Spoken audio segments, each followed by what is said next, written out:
Ich ketish holati o't qopi jarrohligidan keyin deyarli uchrab turadigan post-xolisistektomik sindrom hisoblanadi va bu ko'p holatlarda davolanmasligi sababli surunkali tus oladi.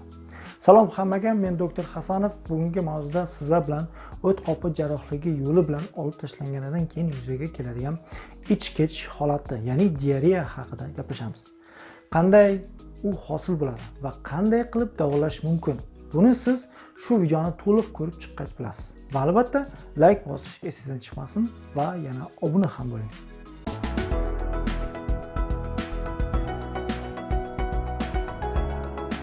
Kanalimga obuna bo'lgan bo'lsangiz, oldingi videolarda o't qopi jarrohligidan keyingi parhez haqida va ich qotish holatlari haqida aytib o'tgandim.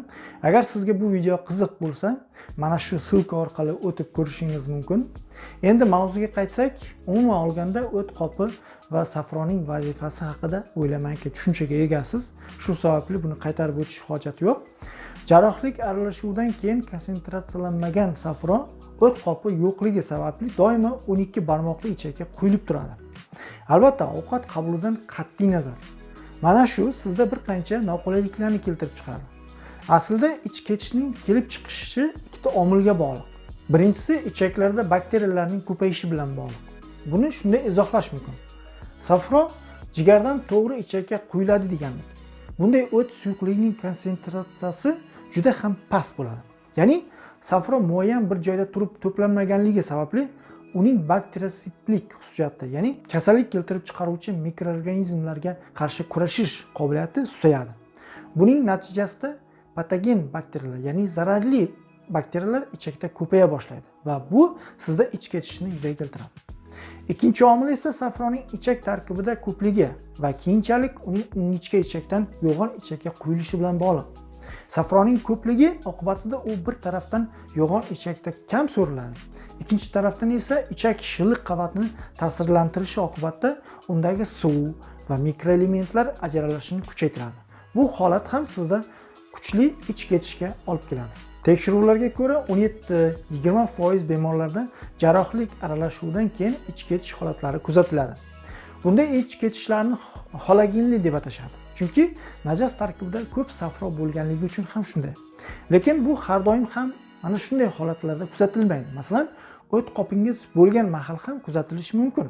Faqat bu vaqtda sizning o't qopingiz o'zining oldingi vazifasini butunlay yo'qotadi. Bunga sabab esa uning ichida hosil bo'lgan tosh tufayli. Natijada o't pufagi ishdan chiqqanligi sababli safro doimo ichakka quyila boshlaydi. Albatta, bu ham o'z navbatida sizda ich ketishni yuzaga keltirishi mumkin operatsiyadan oldin. O't qopi jarrohlik yo'li bilan olib tashlanganidan keyin kamida 5 ta bemordan bittasida ich ketish holati uchrashi mumkin. Lekin bu ham o'z-o'zidan o'tib ketadigan holat hisoblanadi. Chunki tanamizning jarrohlik aralashuvidan keyin qayta tiklanishi uchun ham bir qancha vaqt talab qiladi. Agar vaqt o'tib tiklanish kechiksa, unda uni dori-darmon yordamida va parhez yordamida davolashga to'g'ri keladi.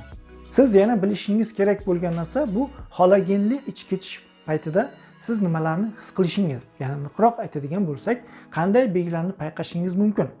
Bular najas odatiy holatdan suyuqroq va rangining och sarg'ish yoki och yashil rangga kirishi, qorin bo'shlig'idagi og'riq, u butun qorinda bo'lmaydi, balki uning ma'lum bir qismida, mana masalan, o'ng qovurg'a sohasida yoki qorinning chap pastki qismidagi sigmosimon ichak sohasida.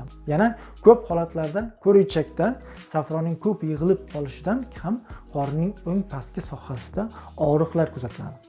Ovqatdan so'ng 30-40 daqiqa o'tgach ko'ngil aynish holatlari ham uchrab turadi. Yana ham hojatdan keyin anal sohada achishish yoki shunga o'xshash noqulayliklarni his qilishingiz mumkin. Buning sababi o't kislotasi ichaklar uchun ta'sirlantiruvchi xususiyatga ega.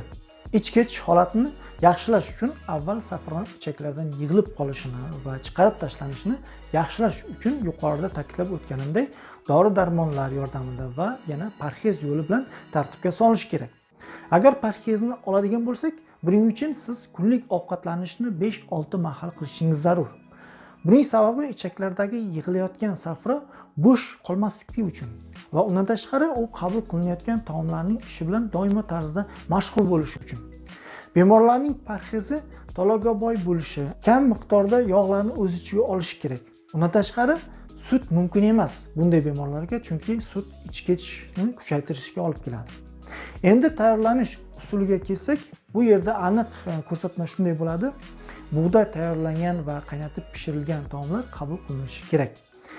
Hamma qovurib pishirilgan, har xil ziravorlar solib tayyorlangan sho'r va achchiq taomlardan voz kechish zarur. Bular sizning holatingizni yomonlashtiradi xolos. Dori-darmonlarga keladigan bo'lsak, ular ikki xil yo'l uchun ishlatiladi. Birinchisi bu ichak tarkibidagi o't kislotalarini biriktirish va chiqarib tashlash uchun. Buning uchun adsorpsiyaga va biriktirish xususiyatiga ega bo'lgan dorilar qo'llaniladi. Bu vaqtda bulardan biri bu xolesteramindir. Ikkinchisi ichak tarkibidagi foydali mikroorganizmlarni tiklash hisoblanadi. Bunda probiotiklar va ichak tarkibidagi zararli mikroblarni yo'q qilishga qaratilgan antiseptiklar ishlatiladi. Xolagenli ichib ketish nafaqat o't qopini olib tashlanganidan keyin yuzaga keladi. Balki o't pufagining borligida ham bo'ladi, lekin uning vazifasi oldingida ishlamaydi va uning ishi butunlay to'xtagan bo'ladi. Ichib ketishga asosiy sabab esa o't kislotasining ichak devoriga nojo'ya ta'siri hisoblanadi. Yaxshi yo'lga qo'yilgan parhez va dori-darmonning to'g'ri tanlovi orqali ichakdagi o't kislotasini, zararli mikroorganizmlar sonini kamaytirishimiz va foydali mikroorganizmlar sonini esa tiklashimiz mumkin. Video ma'qul kelgan bo'lsa, albatta like bosib qo'yish esingizdan chiqmasin. Rahmat hammangizga ko'rganingiz uchun. Keyingi qiziqarli videolarda ko'rishguncha xayr, sog' omon bo'ling.